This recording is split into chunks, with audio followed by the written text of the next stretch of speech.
Hello everyone, আসসালামু আলাইকুম। সবাই কেমন আছেন? আজকে আমরা ছাদে চড়ুইবাতি করেছিলাম। আমার শাশুড়ি ছাদের মধ্যে খিচুড়ি রান্না করেছিল, সবজি খিচুড়ি, সাথে ছিল ডিম ভুনা, টমেটো ভর্তা, বেগুনের বড়া, ফুলকপি ভর্তা, লাল মরিচের ভর্তা, কোল্ড ড্রিঙ্কস। এখানে খিচুড়ি ছাদে রান্না হয়েছিল, টমেটো শসা, লেবু, পেঁয়াজ, কাঁচামরিচ সব কিছু নিয়ে আমরা ছাদে বসে খেয়েছি রান্নার পরে।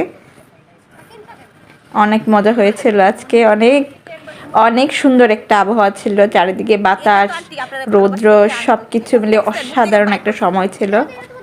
খুব উপভোগ করেছি আমরা। সাথে কোল্ড ড্রিঙ্কসও ছিল।